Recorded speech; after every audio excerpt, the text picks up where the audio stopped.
नमस्कार, मी अमरज्योती खेडकर. आज आपण एक विषय म्हणजे असा आहे की साठीनंतर जे नवरा बायको असतात त्यांच्या मध्ये थोडेसे म्हणजे दुरावा निर्माण होतो किंवा काही जोडपी अशी असतात की त्यांना दुरावा वगैरे नाही होत, उलट ते जास्त क्लोज म्हणजे जवळ येतात. पण काही लोकांच्यामध्ये दुरावा निर्माण होतो. आता हे सगळं आपल्या हातात आहे किंवा आपण कसं वागायचं, काय करायचं ते ठरवायला पाहिजे.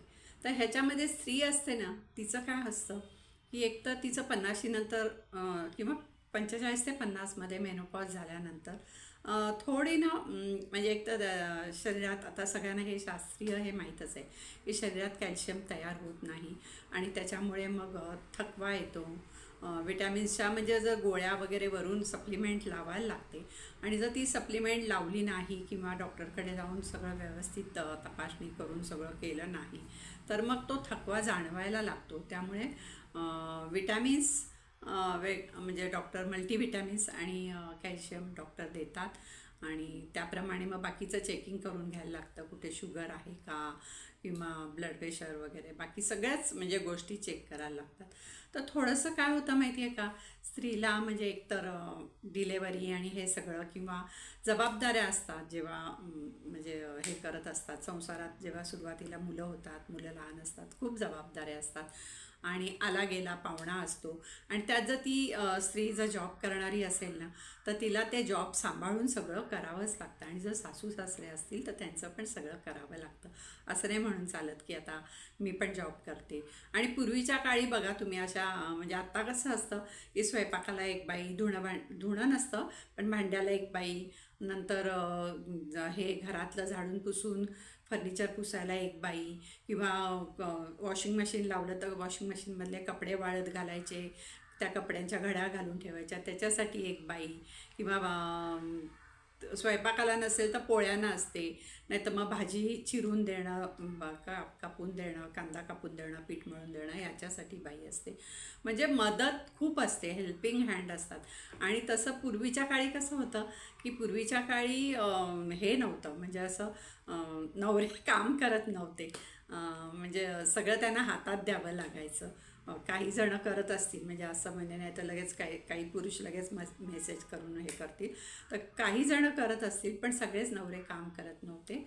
आणि मिस्टर आपले आले ना की त्यांना सगळं हातात द्यावं लागायचं, म्हणजे ते आल्यावर त्यांना पाणी दे, चहा दे, जे काय असेल ते खायला दे, ते सगळं करावं लागायचं. तर त्यामुळे ती बाईनं म्हणजे घरातलं करायचं, ऑफिसचं करायचं, मुलांचं करायचं, आल्या गेला बघायचा. त्यात काही वेळेला तर मुलांचे अभ्यास वगैरे पण ते तिच्यावरच जबाबदारी असायची. मग हे सगळं करता करता ती बाई इतकी दमलेली असते आणि मग साठीनंतर समजा जॉब करत असेल तर रिटायर झाल्यावर तिला ना असं वाटतं आता हे काहीही नको, आता एकदम छान आयुष्य निवांत जगलं पाहिजे. पण काय होतं की मुलांची लग्न होतात, मुलांची लग्न झाली की आपल्याला काय वाटतं चला आता सुना आल्या, पण सुना पण जॉबवाल्या असतात, त्याही नोकरी करत असतात. आणि एक लक्षात घ्या की आपण काय म्हणतो म्हणजे बऱ्याचशा सासवांना किंवा बायकांना असं म्हणताना मी ऐकलं आहे म्हणून मी सांगते की आमच्या वेळेला आम्ही काम करत नव्हतो का, आम्ही तर किती आम्ही कामं केली, पाहुण्यांचं केलं, सासू सासऱ्यांचं केलं, मुलांचं केलं, सगळ्यांचं केलं. आणि आजकालच्या ह्या मुलींना काही काम नकोच असतं. तसं नसतं. म्हणजे एक तर पूर्वीचं राहणीमान आणि खाणं हे वेगळं होतं, त्यामुळे ती शक्ती आपल्यामध्ये होती. आत्ताच्या खाण्यामध्ये काहीही अर्थ नाही, कारण सगळं खतावरचं असतं. शरीर आतून म्हणजे त्याच्यातनं किती पोचलं जातं हे माहीत नसतं आपल्याला. आणि त्यात हे अजून बाहेरचं वगैरे खाणं आजकाल असतंच, म्हणजे प्रत्येकाच्या घरात असतं, असं काही नाही आहे. आणि त्यामुळे मग तेवढं शारीरिक हे नसतं, त्यांच्याकडे बळ नसतं. त्यामुळे त्या मुली आणि तसं त्यांचं मेंटली काम असतं. जर त्या कॉम्प्युटरवर काम करत असेल म्हणजे लॅपटॉपवर काम करत असतील तर त्यांचं मेंदूचं काम असतं, मेंटली त्या खूप स्ट्रेस आलेला असतो. आणि काम जर म्हणजे एखाद्या प्रोजेक्टमध्ये वगैरे कधी कधी असं झोपून द्यायला लागतं आणि मग त्या थोड्याशा थकतातच. मग घरी आल्यावर त्यांना असं वाटतं परत सगळं करायचं म्हणजे नको वाटतं. मग मिळत आहेत ना पैसे, जाऊ दे बाईला ठेवूया आणि मोकळं राहूया. मग त्यांना पण त्यांचं आयुष्य असतं ना, म्हणून. त्यामुळे हा फरक आहे. म्हणजे पूर्वीच्या बायका खूप काटक होत्या, कारण का त्यांचं खाणंपिणं चांगलं होतं. नंतर असं म्हणजे एवढा घराचा पसारा नव्हता. असं तेव्हा कसं थोडक्यात असायचं. म्हणजे कसं आता त्यावेळेला अगदी म्हणजे आम्ही लहान होते त्यावेळेला तर फ्लॅट सिस्टीम वगैरे असं काही नव्हतं. पूर्वी फ्लॅट पण म्हणायचे नाही, ब्लॉक म्हणायचे. तर आणि असला एखादा तरी 2 खोल्या, म्हणजे किचन आणि पुढची खोली, किंवा जास्तीत जास्त 1 BHK असायचं. आणि फारसं काही सामान नव्हतं. त्यामुळे आणि खाण्यापिण्याच्या सवयी खूपच वेगळ्या होत्या म्हणजे त्यावेळेला. म्हणजे आत्ता कसं अगदी खूप असतं काय काय काय काय रोज, म्हणजे दिवाळीच असते, तसं नव्हतं त्यावेळेला. म्हणजे कसं रोजचं घरचा आहार असायचा, जास्त आपण बाहेर खायचो नाही.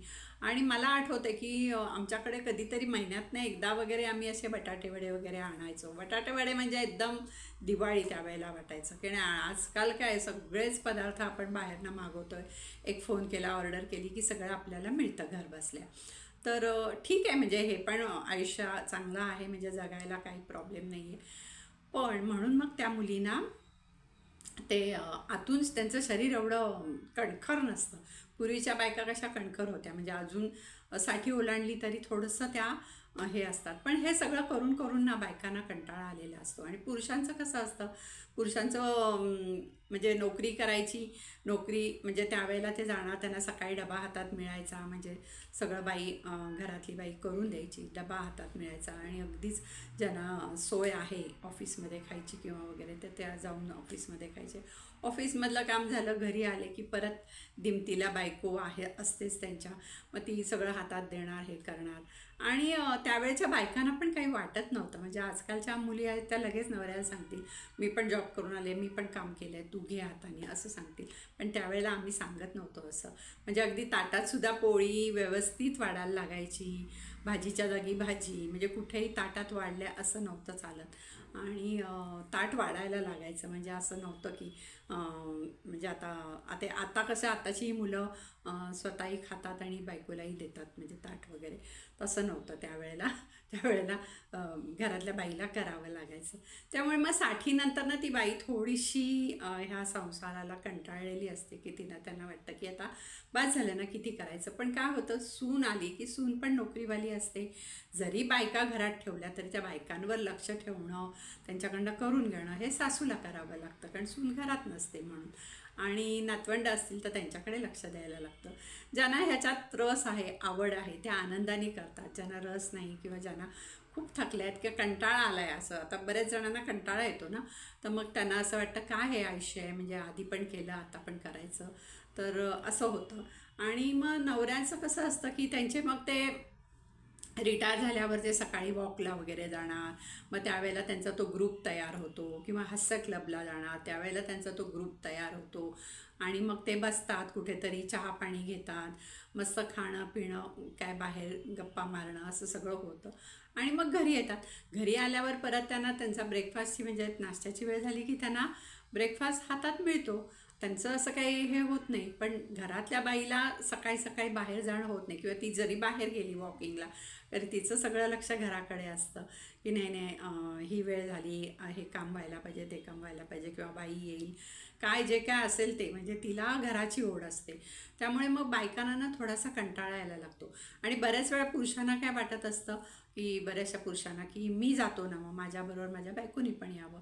पण बाईला तसं जमत नाही, कारण तिला घरातनं पटकन बाहेर पडता येत नाही ना सगळं सोडून. कारण सुनेच्याही काही अडचणी असतात किंवा काही असतं म्हणजे असं, तर मग तिला पटकन बाहेर पडता येत नाही. त्यामुळे मग ते नाही होत. मग ती घरात थोडीशी कुरकुर चिडचिड अशी व्हायला लागते. मग नवरा परत म्हणतो की तू बास झाला, आता इतके वर्ष संसार केलास, आता जरा मोकळी हो. पण बाईला कधी मोकळं होता येत नाही, कारण सगळ्यांवर प्रेम करतात. म्हणजे जी घरातली मुख्य बाई असते ना, ती आपल्या आपल्या परिवारावर प्रेम असतं तिचं. त्यामुळे तिला असं वाटत असतं की नाही नाही, सगळ्यांचं व्यवस्थित झालं पाहिजे. नातवंड असतील तर त्यांचंही व्यवस्थित झालं पाहिजे, किंवा नातवंड उठल्यावर त्यांना सगळं मिळालं पाहिजे व्यवस्थित, असं तिला वाटत असतं. त्यामुळे ना, आणि थोडंसं काय होतं माहिती आहे, विचारांच्यामध्ये फरक पडतो. म्हणजे पुरुष आधी घरात नसतात, आधी त्यांना घरातलं काहीच माहीत नसतं आणि जेव्हा रिटायर होतात त्यावेळेला ते घरात राहतात. मग ते मध्ये मध्ये लुडबुड करतात किंवा काही हे तू असं का नाही केलं, तसं काय नाही केलं. आणि मग घरातल्या बाईला सवय काय असते, पहिल्यापासून ती जर म्हणजे जॉब करत नसेल, घरात असेल, तर तिला वाटतं की नाही नाही आता म्हणजे हे कशाला आता लुडबुड करतायत, म्हणजे मी हे इतके वर्ष केलं आहे ना, मग मी आता करते आहे असं तिला वाटतं. दुसरं म्हणजे शारीरिक पण थकवा आलेला असतो तिला. त्यामुळे आता जर व्यवस्थित तिने स्वतःचं शरीर व्यवस्थित ठेवलं, पहिल्यापासून तिने वेळ दिला, योगा केलं किंवा काही एक्सरसाइज केली, डॉक्टरांकडे जाऊन तिने कॅल्शियम हे मल्टीविटॅमिन हे आधीपासून सुरू केलं, किंवा मेनोपॉजच्या वेळेला हे सगळं करावं लागतं किंवा घ्यावं लागतं, हे जर घेतलं तर ती फ्रेश राहते. जर नाही घेतलं तर तिला मग ती पण थकून जाते किंवा काही आजारपणं मागे लागतात. जर शुगर म्हणजे असली, नंतर हे असलं, बी पी वगैरे असलं, तर त्यावेळेला कधी लो बी पी होतं, मग थकवा येतो, चक्कर येते. शुगर वाढली तर चक्कर येते. मग ह्या सगळ्या गोष्टी आहेत ना, बघाव्या लागतात. आणि त्यामुळे मग आणि नवऱ्यांना काही सवय नसते ना अगोदर हे सगळं हे करायची, त्यामुळे ते घरात राहिल्यावर मग त्यांना हे सगळं हळूहळू करायला लागतं. थोडीशी कुरकुर होते आणि मग बाईला असं वाटतं की अरे मी इतके वर्ष केलं, आता तरी म्हणे मला मोकळीक मिळायला पाहिजे, ह्यांनी पण समजावून घ्यायला पाहिजे, असं थोडीशी कुरकुर कुरकुर कुरबुर होते. पण ठीक आहे, म्हणजे हे सुद्धा एक जीवन असतं आणि हे सुद्धा जीवन जगायचं असतं आणि आनंदाने जगायचं असतं. त्यामुळे मला ह्यातनं एवढंच सांगायचं आहे की ज्या बायका 50शी झाली नाही आहे, 50शीच्या अगोदरच्या आहेत, 40-45 वर्षाच्या आहेत, त्यांनी आपल्या हेल्थकडे लक्ष द्या. हेल्थकडे लक्ष द्या म्हणजे काय करायचं की कितीही आपण म्हणतो ना, नाही हो मला वेळच नसतो अजिबात, सकाळी इतकी माझी धावपळ असते. कारण सकाळच्या वेळेला पटकन बायका येत नाहीत किंवा बायका मिळत नाहीत ना. म्हणजे जर तुम्हाला स्वयंपाकाला किंवा कशाला बाई ठेवायची असेल तर अगदी जर सकाळी तुम्हाला पाहिजे असेल तर बायका मिळत नाही. मग अशा वेळेला घरातल्या बाईलाच करावं लागतं. आणि मग ती म्हणते नाही नाही मला अजिबातच वेळ नाही. पण असं करू नका, तुम्ही दमू नका. म्हणजे तुम्ही थकलात, तुम्ही दमलात तर त्याचा परिणाम तुमच्या मुलांवर, संसारावर होतो. त्यामुळे तुम्ही वेळात वेळ काढून तुमची एक्सरसाइज, तुमच्या काही योगा क्लास किंवा अगदीच काही नाही जमलं तर घरामध्ये एक्सरसाइज हे करत जा. थोडे आपल्या तब्येतीची काळजी घ्या. आणि जर तुम्हाला 60नंतर 70नंतर जर चांगलं राहायचं असेल, अगदी फ्रेश राहायचं असेल, तर डॉक्टरांचा सल्ला घ्या. कारण 45 ते 50 नंतर मेनोपॉजच्या काळामध्ये कॅल्शियम हळूहळू कमी व्हायला लागतं शरीराचं, मग हाडं दुखायला लागतात. जर तुमचं वजन वाढलं असेल तर तुमच्या पायावर त्याचा हे परिणाम होतो आणि पाय दुखायला लागतात. त्यामुळे हे सगळी काळजी ना तुम्हाला ॲक्च्युली सायन्स म्हणजे ह्याचं हेच सांगतं की तुमचा 30 नंतरचं जे तुमचं रेग्युलर आयुष्य आहे किंवा तुम्ही जे जगताय किंवा तुम्ही जे खाताय पिताय त्याचा परिणाम तुम्हाला 60च्या ह्याला तुम्हाला मिळतो. म्हणजे असं नाही आहे की तुम्ही 60 आली की तुम्ही लगेच फळं खायला सुरुवात केली, तुम्ही ड्रायफ्रूट खायला सुरुवात केली की तुम्हाला त्याचा फरक जाणवेल. म्हणजे तुम्हाला साधारण 30 नाही तर निदान 40-45 वयाला सुद्धा ही काळजी घ्यायला लागते. आपला आहार, आपलं आरोग्य म्हणजे आपलं एक्सरसाइज काय जे काय तुम्ही कराल ते. आणि अगदीच नाही जमलं तर सकाळी लवकर उठून फ्रेश हवेवर फिरायला जायचं. सरळ अर्धा तास चक्कर टाकून यायचं, फ्रेश हवा घ्यायची. आपल्या शरीरासाठी पण चांगली आहे आणि आपल्या स्किनसाठी पण चांगली आहे. त्यामुळे तुमचा चेहरा पण छान दिसेल आणि तुमची तब्येत पण चांगली राहील. तर हे सगळं तुम्ही बायकांनो मला हे सांगायचं आहे की अजिबात दुर्लक्ष करू नका. आणि 60नंतर अशी म्हणजे कुरकुर होऊ नये, दोघांनी आनंदाने राहावं म्हणून त्याची सवय तुम्ही 40-45-50च्या आसपास तुम्ही स्वतःला सवय लावा आणि तुमच्या नवऱ्यांना पण सवय लावा काही गोष्टी करायच्या, शिकवायच्या. त्यांना घरामध्ये काय असतं हे त्यांना समजलं पाहिजे, त्यामुळे त्या सवय लावा. तर असं मला वाटतं असं जर केलं ना तर तुमचं 60नंतरचं जीवनसुद्धा खूप सुखी आणि आनंदी राहील असं मला वाटतं. बघा तुम्हाला पटतंय का? पटलं असेल तर आधीच अंमलात आणा. धन्यवाद.